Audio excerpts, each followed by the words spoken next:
आप कभी भी अल्कोहल नहीं पीते, लेकिन क्या आपको लिवर डिजीज हो सकता है? इसका आंसर है हाँ।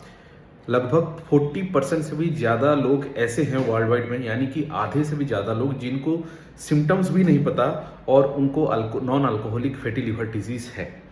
Non alcoholic fatty liver disease एक बहुत ही कॉमन डिजीज़ है जो कि इंसिडेंटल फाइंडिंग होता है, यानी कि आप कभी हॉस्पिटल में गए, आपको सिम्टम्स आ रहा था, ब्लोटिंग हो रहा है, आपको जो खाना है वो डाइजेस्ट नहीं हो पा रहा अच्छे से, आपको दिन भर थकान रहती है, टायर्डनेस रहता है, इनमें से कोई भी सिम्टम्स है, यानी कि आपको टायर्ड लग रहा था, आप हॉस्पिटल में गए, आपको डॉक्टर ने बोला कि आपका यहाँ पे चेक किया तो ये फूला फूला लग रहा है और आपने बोला कि जो अपर पार्ट है, जो राइट अपर क्वाड्रेंट है, वहाँ पे पेन हो रहा है, तो आपने SGOT SGPT कुछ टेस्ट किया जो कि लीवर के मार्कर्स होते हैं, तो आपको पता चला कि non alcoholic fatty liver disease है। आपने कभी आज तक अल्कोहल टच भी नहीं किया, लेकिन ये क्यों हो सकता है? क्योंकि बहुत सारे रिस्क फैक्टर ऐसे हैं। अगर आपको डायबिटीज है, डिसलिपिडेमिया है, यानी कि लिपिड प्रोफाइल है, ट्राइग्लिसराइड्स है, HDL है, LDL है, वो डीरेंज है, तो उसमें भी आपको non alcoholic fatty liver disease हो सकता है। आपका अगर BMI 25 से ज़्यादा है, जो आपका वेट जितना होना चाहिए उससे ज़्यादा है, आपका जो बेली का सरकमफेरेंस है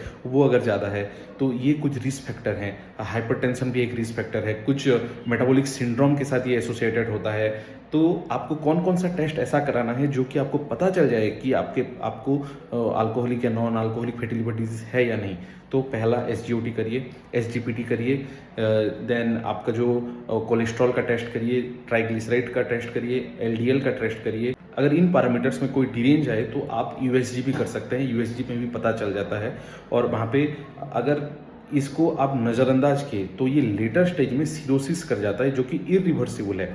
जो non alcoholic fatty liver disease initial stages में अगर आपने अपना डाइट कंट्रोल कर लिया, एक्सरसाइज अच्छे से किया, आपका जो BMI है, आपका जो वेट है उसको रिड्यूस कर लिया, हेल्दी खाना खाया, तो ये रिवर्सिबल है, पूरा रिवर्स हो जाता है और पूरा हेल्दी हो जाता है, आपका लीवर डिटॉक्स हो जाता है। लेकिन अगर आपने इसको नज़रअंदाज किया तो ये सिरोसिस में जाके लेटर स्टेज में आपको बहुत सारा सिम्टम्स दे सकता है, जैसे कि आपको enlargement of right upper quadrant हो सकता है, देन आपको पेन हो सकता है, ब्लोटिंग हो सकता है, देन जो भी आप खाना खाएंगे वो क्योंकि डाइजेस्ट ही नहीं हो पाएगा तो आपको वीकनेस भी फील होगा।